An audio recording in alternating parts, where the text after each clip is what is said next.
that genuine wisdom can be liberating even for the fully engaged ruler of a kingdom who need not give up his family life or his kingdom in order to be a renouncer, Janaka insinuates that Sulabha is too young and beautiful to be a genuine bhikshuni, that she is most probably using the monastic garb as a cover for some other unspiritual purpose. And I translate from the Mahabharata, Shanti Parva here. Your softness, Sulabha, your tender age, your beauty, your body, all of this on the one hand, and your austere vow and dress of an ascetic on the other hand, are making me full of doubts. So, jumping to conclusions as he should not have, Janaka, obviously attracted by this woman whose monasticism is bothering him a lot, and yet pretending to be aloof, brings a slew of charges against her, complaining in a rather telltale way. You can see what is happening in Janaka's mind. Why have you come to my country, entered my palace, come so dangerously close to me? And why have you entered my heart? Janaka brings 4 charges of illicit intermixture against her. Intermixture of castes. Most probably, Janaka says, wrongly, later on we see it, she was wrong, that you must be a Brahmin, I am a Kshatriya. So, if we get together, there will be Varna Sankara. Nobody talked about getting together. She never proposed. But Janaka was assuming. Then intermixture of stages of life. You are a sannyasini, I am a grihastha. Ashrama Sankara. Intermixture of clans. Gotra Sankara. And intermixture of social family values. Dharma Sankara. The conversational implicature of all these allegations is that Janaka himself, despite his exhibited aversion, would have been interested in a union with this woman had she only not been a nun. Desperately second-guessing a guest's motives, Janaka says, rather pitiably, don't start this crisscrossing of social strata. You and I can never be together. Na avayor ekayogo asti ma kritha varna sankara. Perhaps you already have a husband who has abandoned you or who lives abroad. Or perhaps you are just one of those independent women. Now notice that in that milieu, as perhaps in some pockets even now, independent woman is an abuse. Because na stri swatantra marhati. Asavapi swatantrasi. So it's a slur. And not a slur only, Janaka is almost hinting that she is a slut. Janaka's vitriolic peroration ends with a couple of highly suggestive, psychologically and syntactically ambiguous verses, which I want to share with you in the original first. Bhuya srijasi yogam stvam vishamritam iva ekatam ichhator atrayo labha stri pungsor amritopamam. A tentative liberal translation would be as follows. Furthermore, you have created some occult yogic magic whereby you are mixing poison and ambrosia, amrita, together. The consummation of a pair of desirous man and woman is like ambrosia. This is Janaka's own statement. But your failure to get a person who is genuinely passionate about you is a fault like poison. So don't give up your chosen lifestyle. Know that monastic life is good life. Keep obeying the rules prescribed by your own scriptures and go away from my heart. The ambiguity in the sentence Ichhato ratrayo labha stri pungsor amritopamam alabhaschapi raktasya sopi dosha vishopamah. Nilakantha doesn't remark on it, but it has syntactically this alabhaschapi raktasya can mean that Sulabha herself is passionately addicted or in love with the king, but the king is not, so that is the poison. But it can also mean that I am the king because Raktasya is in male, in masculine gender, that I am actually attracted to you, but there are some social bars, so it is creating a vision, a poison. The philosopher king has obviously got carried away by the momentum of his own metaphor of intermixture, landing himself in something like a bad mixed metaphor. One meaning of yoga has always been alchemy, an unexpected mixing of incongruous chemicals, often poisonous. Janaka makes a triple pun on that when he says, Srijasi Yogan. Notice that you cannot have a Yogan plural unless there are more than two. So at least three senses. Yoganstvam. He wants to say that this idea of a bodily and mental union, a yoga in the sense of meditative practice, by means of which she has got the power to suddenly project herself and just by eye contact enter into the body of another person, parakaya pravesha. That is yoga in the first sense. Secondly, yoga, erotic union, just some yoga, sammilana. And thirdly, the mixing of opposite elements as done by alchemists. As we shall see later, Sulabha herself does not have the slightest amorous interest in the king. But in order to carry on the contrasting metaphor of illicit mixture, Janaka says that by itself the coupling of a desiring man and woman is after all a source of immortal pleasure. Ichchator atrajo labha stri pungsor amritopam, thereby unwittingly giving out the secret that he himself would have enjoyed such a union, notwithstanding all his virtuous protestations.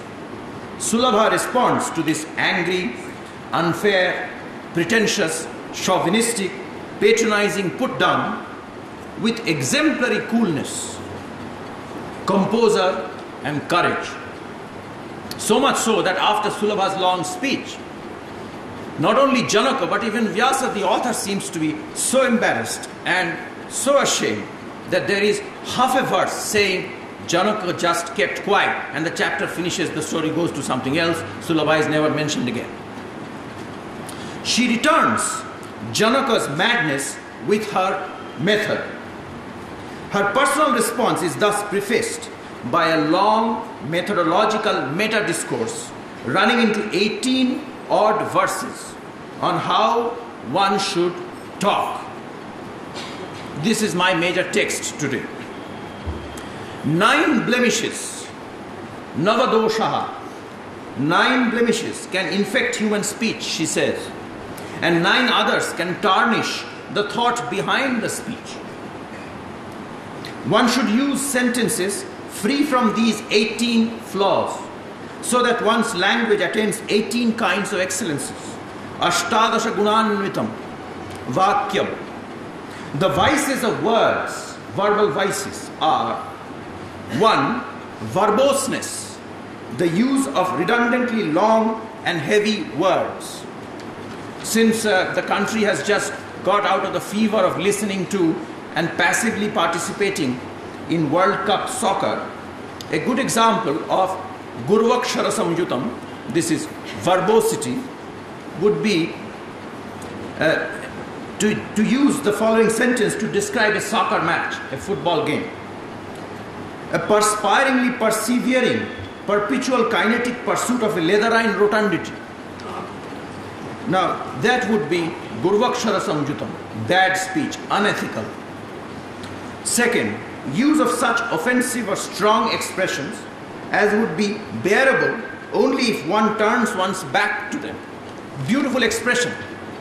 I took some time because nobody explains it. The commentators are silent. Parang mukha sukham. It's only sukhakaram for somebody who is not listening. Such words should be avoided. Third, false or unjustified statements, gossip. Fourth, utterances that flout the 3 goals of humans, dharma, artha and kama, transgressing religious, socio-economic or even aesthetic erotic norms. Sulabha puts Janaka to shame by pointing out later on that in the open public assembly, Janaka's sudden explicit talking about the union between a man and a woman had been unseemly. opposed to dharma, artha and kama.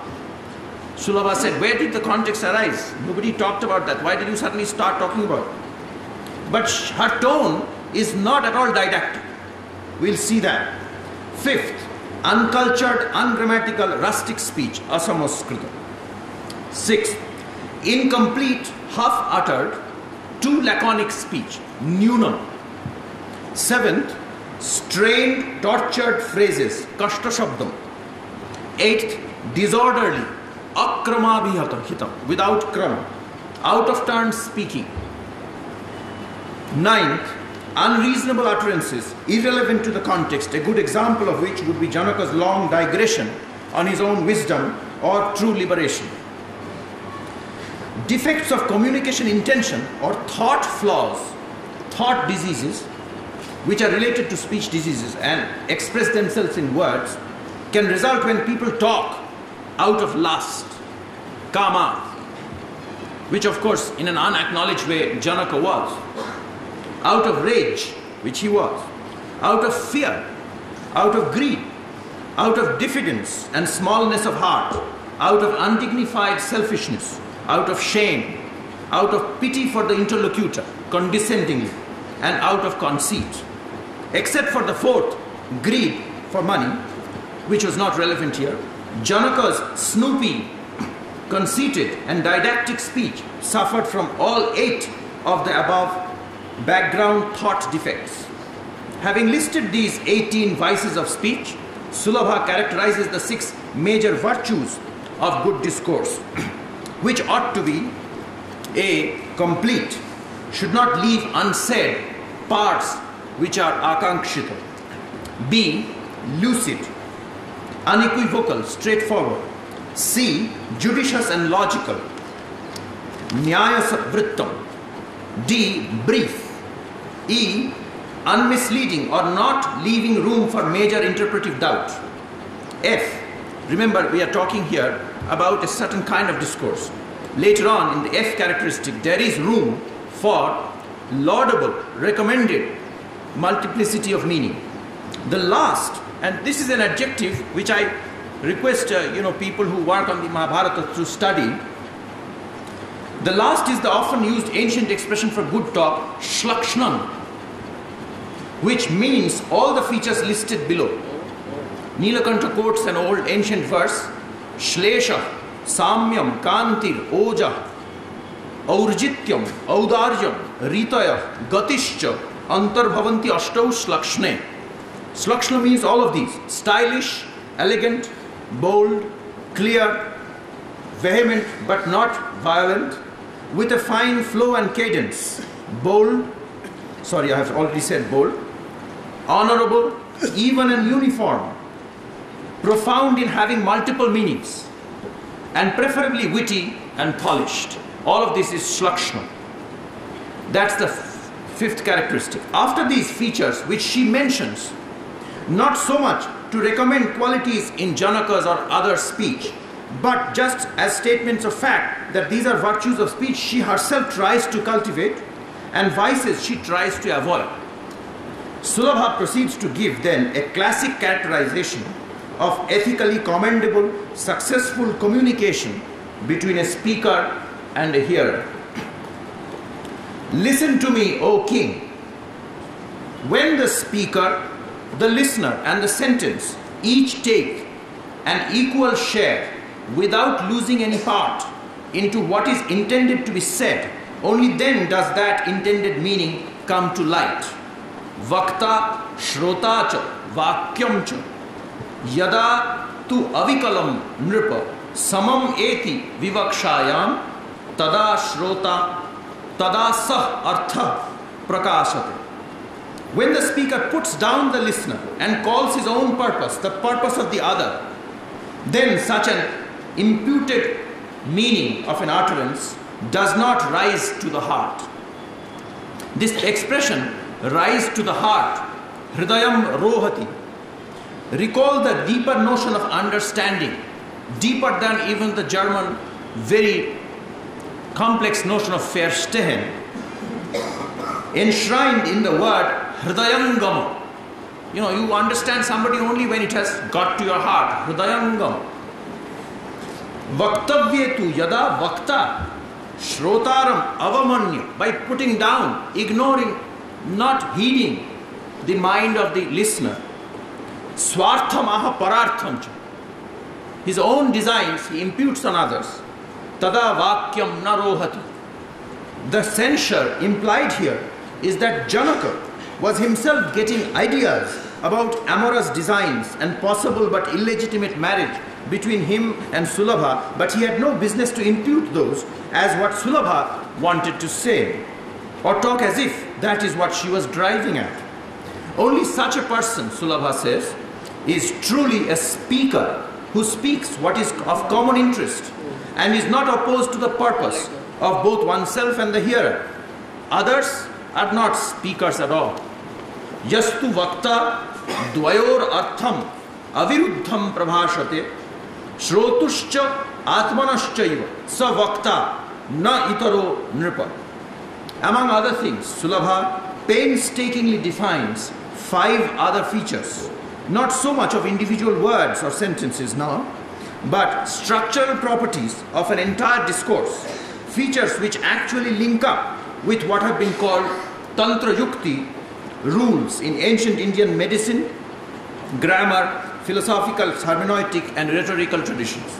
These are the features A of Saukshma, acuteness, Sukshmata. Second, B, proper division or separation of pros and cons, arguments for and against on the topic at hand. This is called Samkhya, Samyakhyata.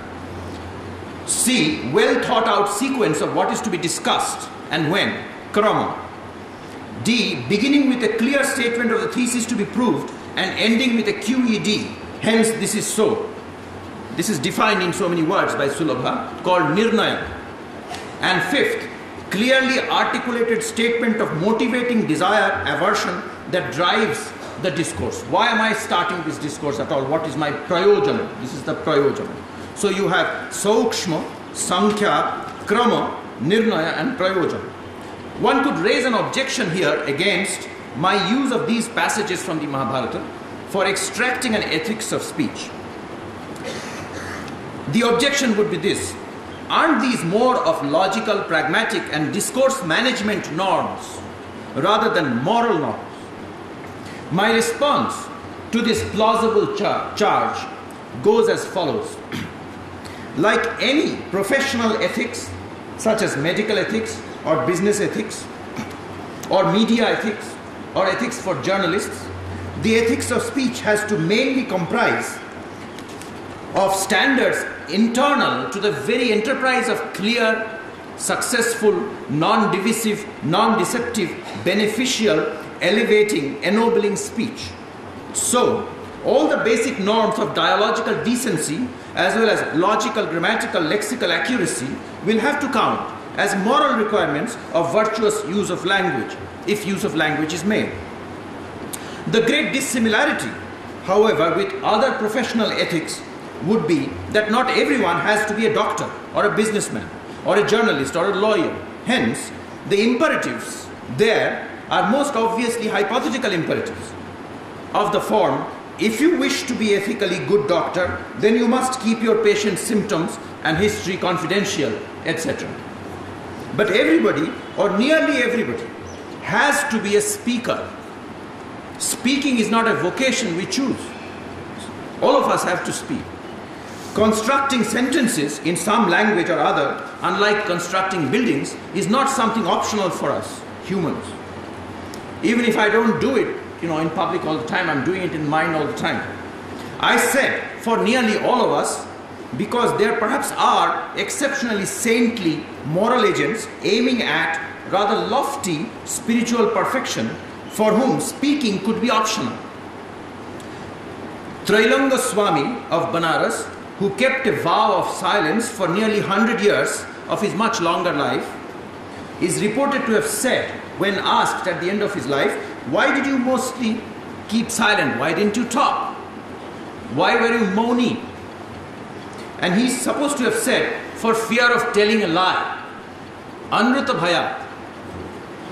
he was obviously taking the imperative Satyam Vada as a conditional command, combining the Upanishads and Jayadeva. The conditional command would be Vadasi jadi kinchidapi Satyam Vada.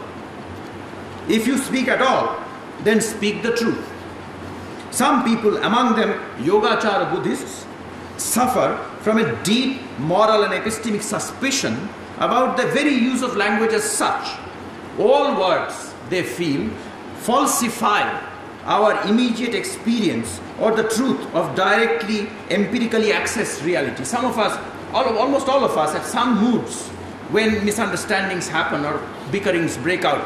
We feel this way a little bit. But the Buddhists feel this all the time. All words falsify our immediate experience and the truth of directly, empirically accessed reality. While that reality is uniquely particular, unnameable, nameless, essenceless, qualityless, and slipping away and perishing every moment, language imposes fictions of universals, essences, spurious fixities, and nominal substances, thereby giving us lies dressed up as truths. Nietzsche would have said the same thing, connecting up with the ancient Greek Heraclitean tradition, where rivers are language-constructed fictions into which you cannot even step once, let alone twice. There cannot be any proper, serious foundations of ethics of language upon this view, because language is a basically unethical activity. Because in some subtle sense, to speak is to necessarily speak untruth. But even the Buddha, obviously I don't agree with this, even the Buddha, who's followed the Buddhist, Yogachara Buddhists are supposed to be, does not share this view, obviously, since one very important limb of his eightfold path to Nirvana, this is the fourth noble truth, is right speech. And very quickly, in the Digha Nikaya, in the early dialogues, he says that right speech consists in refraining from, obviously, lying, falsehoods, malicious, spiteful speech, Pishunavada, not spreading rumors. Not spreading rumors. So, the gutter press will never get nirvana.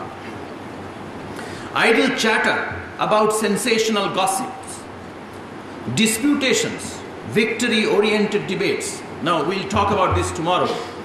Buddha himself tried to avoid this, but I have a problem there, because if you look at the dialogues themselves, he himself engages in it all the time. And later, the shaping up of Indian logic and debate ethics was mostly done by the Buddhists themselves. Then, the positive virtues that Buddha says about speech are, it should be true sentences, reliable, dependable, trustworthy, not conflicting with the public opinion, most obviously, avisamvadakasya, lokasya, delighting in harmonious speech, and having some substance or basis, nidanavati. Now, at this point, I have to cut short the detailed link-ups through which I would come from Buddhism to Mimamsa, and I would just right away come to my major problem at the end of this talk today. And the problem is this: it has something very deep to do with the distinction between dogmatism and deliberateness that has been pointed out so wisely by Professor Anantamurthy, who inaugurated. The whole of morality, that is dharma, has been defined in terms of the meaning of imperative sentences, commands and prohibitions, permissions, recommendations, persuasion, dissuasive urgings, don't do this, do that, wouldn't you rather do that? All of which are covered by the blanket Mimamsa expression, chodana. Now, it is true that technically it is only Vedic injunctions, and more specifically injunctions to perform this yajna or that, this sacrifice or that, that is called chodana. But what this initial aphorism of Mimamsa system, chodana lakshano artha dharma, this is the first important Mimamsa sutra, shows is that the imperative mood is important for our central concern. The close connection between language and ethics in two distinct ways. And I want you to sort of pay attention a little bit to these two different points. Why is the imperative mood and the meaning of imperative sentences important for ethics in general and ethics of speech in particular? The ethicist of language, the first point, must pay special attention to the surface and deep structures of openly or implicitly injunctive utterances, such as speak the truth. This is openly injunctive, satyam vada, which I don't think is a conditional one saying yadi vadasi satyam vada, but satyam vada. Ma kritha varna sankaram. This is something, a sentence quoted from Janaka. Janaka is giving an injunction. Don't do varna sankaram. Do not harm, hurt or injure with weapons or words. Ma hinsyat sarva bhutan. It may be implicit. Later on in the third lecture I'll talk about this. But Mahabharata repeatedly says that it doesn't give an order immediately. It just says other kinds of wounds, wounds which cause bloodshed, wounds made by arrows can be healed, but wounds made by words cannot be healed. It just stops there, but it's an injunction. Don't hurt with words. Do not covet anyone's wealth. All of you know this. Ma gridha kasya svidhanam from the Ishopanishad. Action indeed is better than inaction. Not in the obvious imperative form, but the force is imperative. Karma jyayo jhakarman from the Gita. Now, we wouldn't understand ethics of any country or any language unless we pay attention to the injunctive form. That's the first reason. Second, the way a request, a prayer, a command, a scriptural or sacred dictate, or a piece of persuasive propaganda propels or goads people to action is best noticed if one studies the semantics, pragmatics, and psycholinguistics of the imperative verb ending. Now, this notion of verb ending is very specific to the Paninian grammar. So, for a moment, we'll just talk for a couple of minutes about that. So, the classic example, as I said in the very beginning, the best example in the Vedic mind of a moral act is the act of sacrifice. You have to do it. And especially if it is not a kamya sacrifice but a nitya sacrifice. It has to be done. There is no merit in doing it, but if you don't do it, there is demerit. This kind of activity. Every day, Agnihotra juhuyat. You have to do Agnihotra every day if you are of a certain kind.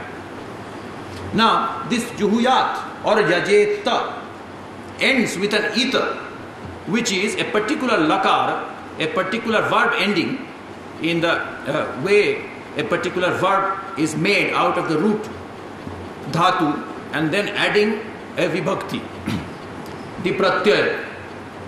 And that pratyaya is called the akhyata, the end. And this akhyata is ita, as in yajeta, kuryat, dadyat, should give, should go, should do, the should. Now, the Bhattamimamsakas analyze two parts of the meaning of this. One is the meaning of that specific akhyata, which is the vidhiling, the vidhi, the injunctive force. And the other is, it's being akhyata at all, that it is a verb ending. So there is a verb endingness in general, and then there is a vidhitva in particular.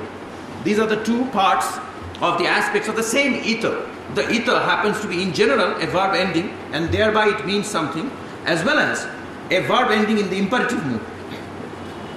Now you might think this is so parochial to Sanskrit, but I think there is a generic lesson for even other languages, because there might be lacking in some very peculiar subjunctive forms in some sentence, but without injunctions.